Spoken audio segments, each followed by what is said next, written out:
pag-ibig para sa pamilya o pag-ibig ay nangangailangan ng tapang, sakripisyo at tapat na puso, sapagkat ang kasakiman ay may kaukulang kabayaran.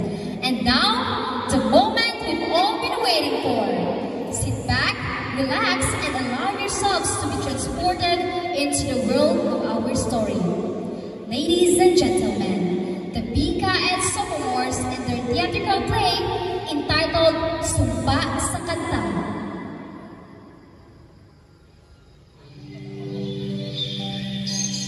Noong unang panahon, sa isang masiglang nayon na tinatawag na kanta, madaloy ang musika sa bawat karya at puso. Sa nayong ito, naninirahan ang limang magkakapatid na babae, Alona, Adira, Akira, Alisa, at ang bunsong si Alay, mga anak ng pinuno ng nayon, at bawat isa ay bihasa sa sining ng ama at tugtog. Sa loob ng maraming taon, namuhay sa kapayapaan ang kanta, ngunit habang napalapit ang ika-18 kaarawan ni Alay, naghahanda ang buong nayon para sa isang hinggating pagdilim. Hindi alam na may matindang lihim ang unti-unting nagigising.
Naku, nag-abala ka pa? Ngunit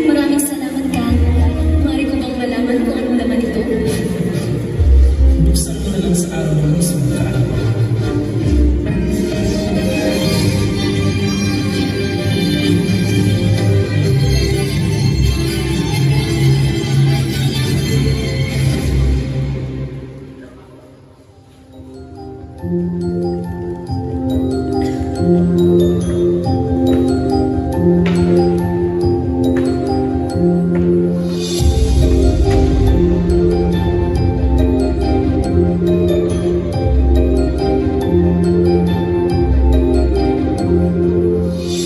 ate, ano bang dapat kong isuot bukas?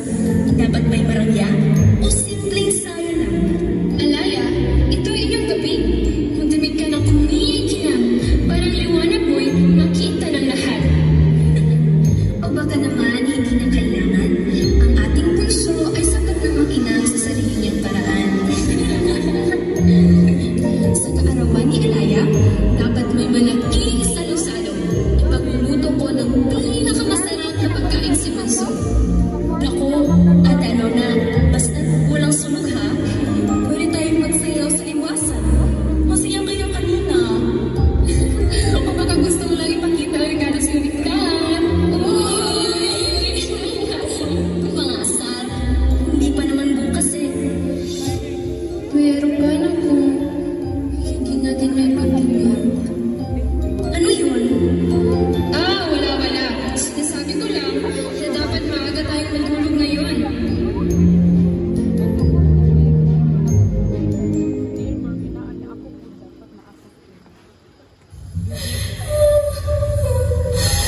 malalaking trahedya kung ako pa ang dahilan ng maagang pagpanaw ni Alaya bago ang kanyang karating na listahan. Sabihin mo, Alaya, bakit parang may bigat ang iyong puso? Narinig mo na siguro ang mga usapan sa nayon, Kat. Hindi mapakali ang mga tao. Sila'y natatakot. Iniisip nila ako ang dahilan. Mga tao ay natatakot sa hindi nila nauunawaan. Ngunit ikaw, Alaya, ikaw ang huling tao na dapat nilang katakutin. Sana kaya ko rin paniwalaan yan. Kung ganoon, kalimutan muna natin ang lahat. Kahit ngayong gabi lang. Bakit? Anong meron sa gabi? Ha? Hindi mo ba alam? Magpapakita ang mga bulalakaw ngayong gabi. Naaalala mo nung tayo ay bata pa? Maraming mga bituin ang bumagsak galing sa langit. Takot na takot ka ng gabing yun. Akala mo magugunaw ng mundo. Ngunit, sinabi ni Ama at ng mga kapatid ko na dapat akong manatili rito. Natatakot sila na baka may manakit sa akin. Alam mo naman ang mga nangyayari ngayon. Kung ganoon, ako mismo ang magbabantay sa iyo, mahal na prinsesa. Oo, Kat. Ngunit kahit hindi ko kayang sumama, titignan pa rin natin ang parehong kalangitan. Hindi ba? Kahit wala ako sa tabi mo, nasa iyo pa rin ako. Kung ganoon, maghihintay ako. Kunting panahon na lang, malapit ng ika-18 mong kaarawan. At sa kapag dumating ang araw na yun, may mga pagbabago. Oo, konting panahon na lang. Hintayin mo ako. Nga pala, may lakad ako para magbenta ng mga instrumento. Babalik din ako bago ang iyong kaarawan. Mag-aantay ako. Mag-ingat ka, Kat.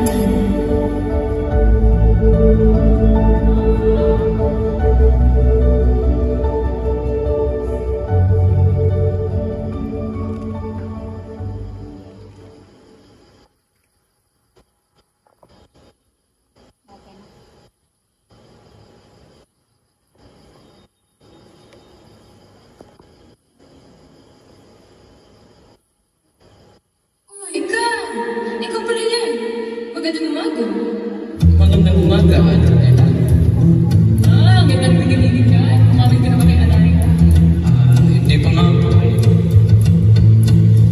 Alam niyo ba, walang katumbas ang hindi niya medyo perfecto at tunay. Alam niyo ba, kung paano niya napapagaan ang puso isip ko. Alam niyo ba,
ako matatagpuan? Kaunting panahon na lang.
Kasalanan niyo lahat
Sa'yo